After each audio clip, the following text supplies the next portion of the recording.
ಬೆನ್ನಟ್ಟಿ ಬಂದರೂ ಸಹ ಈ ಮೃಗ ವಾಯುವೇಗದಲ್ಲಿ ಹೊರಡುತ್ತಿರುವುದಲ್ಲ. ಏನು ಮಾಡಿ ಇದನ್ನು ಈ ನನ್ನ ಭಾರದಿಂದಲೇ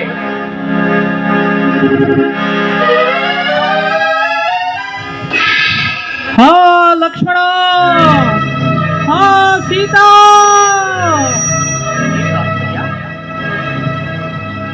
ಈ ಮೃಗಕ್ಕೆ ನಾನು ಪ್ರಾಣ ಹೂಡಿದ ಕೂಡಲೇ ಹಾ ಲಕ್ಷ್ಮಣ ಪ್ರಾಣಗಳನ್ನು ಕಾರಣವೇನು? ಇದು ನಿಜವಾದ ಮೃಗವಲ್ಲ.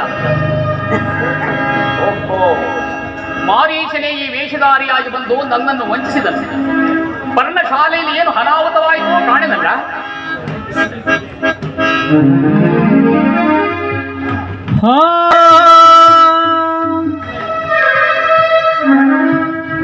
ಲಕ್ಷ್ಮಣ, ಅಮ್ಮ ಕೇಳಿದ್ಯಾ ನಿನ್ನ ಆರ್ಧ ಧ್ವನಿಯನ್ನ?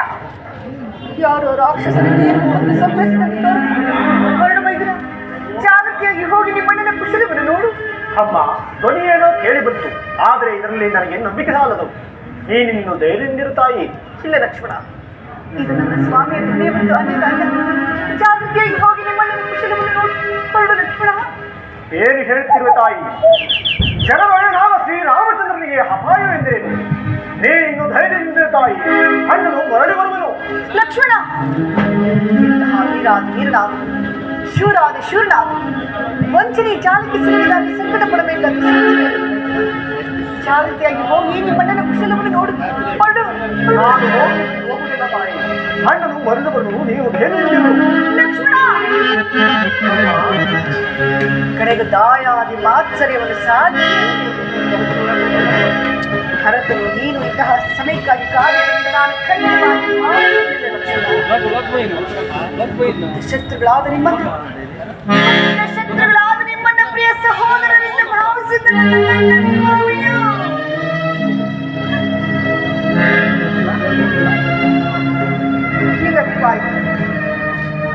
ನನ್ನನ್ನು ಕೇಳಿಗಾಹುತಿಯಾದ ಸುಲಭವಾಗಿ ನಿನ್ನ ನಿನ್ನವರ ಅವಳಿ ಬಂದು ನಾನು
ಅಮ್ಮ, ನಿಮ್ಮ ನುಡಿಗಳನ್ನು ಆ ಪರಮೇಶ್ವರನು ಮೆಚ್ಚುವನೇ?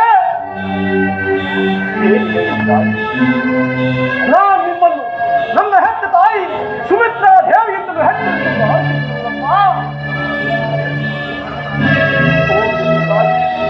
ಇಲ್ಲಿ ಹೆಚ್ಚಾರಲಿ ಮಾತು ಆಗಲಮ್ಮ.